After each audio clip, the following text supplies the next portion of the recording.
एक जंगल में एक बहुत पुराना बरगद का पेड़ था। उस पेड़ पर घोंसला बनाकर एक कौवा कौवी का जोड़ा रहता था। उसी पेड़ के खोखले तने में कहीं से आकर एक दुष्ट सर्प रहने लगा।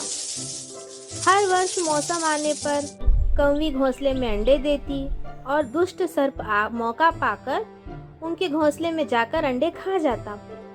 एक बार जब कौवा कौवी जल्दी भोजन पाकर शीघ्र ही लौट आए तो उन्होंने उस दुष्ट सर्प को अपने घोंसले में रखे अंडों पर झपटते देखा। अंडे खाकर सर्प चला गया। कौवे ने कौवी को ढांढस बंधाया, हिम्मत रखो, अब हमें शत्रु का पता चल गया है, कुछ उपाय भी सोच लेंगे। कौवे ने काफी सोचा और पहले वाले घोंसले को छोड़कर उससे ऊपर नई टहनी पर घोंसला बनाया और कौवी से कहा, यहाँ हमारे अंडे सुरक्षित रहेंगे। हमारा घोंसला पेड़ की चोटी के किनारे निकट है और ऊपर आसमान में चील मंडराती रहती है। चील सांप की बैरी है। दुष्ट सर्प यहाँ तक आने का साहस नहीं कर पाएगा। कौवे की बात मानकर कौवी ने नए घोंसले में अंडे सुरक्षित रहे और उनमें से बच्चे भी निकल आए। उधर सर्प उनका घोंसला खाली देखकर यह समझा कि उसके डर से कौवा कौवी शायद वहां से चले गए हैं, पर दुष्ट सर्प टोह लेता रहता था। उसने देखा कि कौवा कौवी उसी पेड़ से उड़ते हैं और लौटते भी वही हैं। उसे यह समझते देर नहीं लगी कि उन्होंने नया घोंसला उसी पेड़ पर ऊपर बना रखा है। एक दिन सर्प खोह से निकला और उसने कौवों को नया घोंसला खोज लिया। घोंसले में कौवा दंपति के 3 नवजात शिशु थे। दुष्ट सर्प उन्हें एक एक करके घपाघप निगल गया और अपने खोह में लौटकर डकारे लेने लगा। कौवा व कौवी लौटे तो घोंसला खाली पाकर सन्न रह गए। घोंसले में हुई टूट फूट व नन्हे कौवों के कोमल पंख बिखरे देखकर वह सारा माजरा समझ गए। कौवी बहुत रोने लगी और उसे बहुत दुख हुआ। मेरे बच्चे को सांप ने खा लिया। कौवा बोला, नहीं, यह माना कि हमारे सामने विकट समस्या है, पर यहाँ से भागना उसका हल नहीं है। विपत्ति के समय ही मित्र काम आते हैं। हमें लोमड़ी मित्र से सलाह लेनी चाहिए। दोनों तुरंत ही लोमड़ी के पास गए। लोमड़ी ने अपने मित्रों की दुख भरी कहानी सुनी। उसने कौवा तथा कौवी के आंसू पोंछे।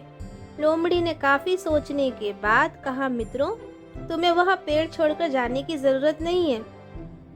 मेरे दिमाग में एक तरकीब आ रही है जिससे उस दुष्ट सर्प से छुटकारा पाया जा सकता है।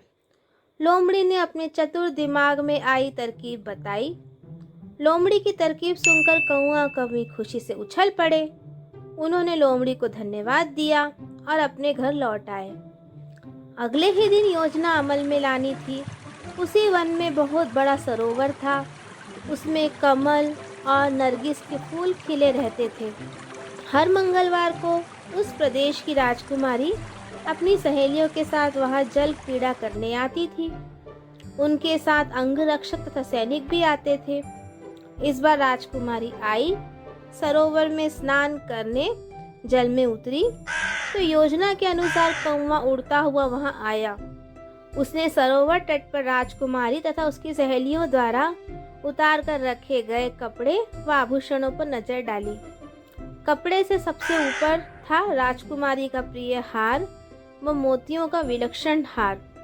कौवे ने राजकुमारी तथा सहेलियों का ध्यान अपनी ओर आकर्षित करने के लिए काव काव का शोर मचाया।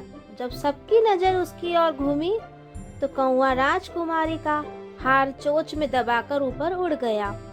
सभी सहेलियां चीखी, देखो देखो, वह राजकुमारी का हार उठाकर ले जा रहा है। सैनिकों ने ऊपर देखा तो सचमुच एक कौवा हार लेकर धीरे धीरे उड़ता जा रहा था।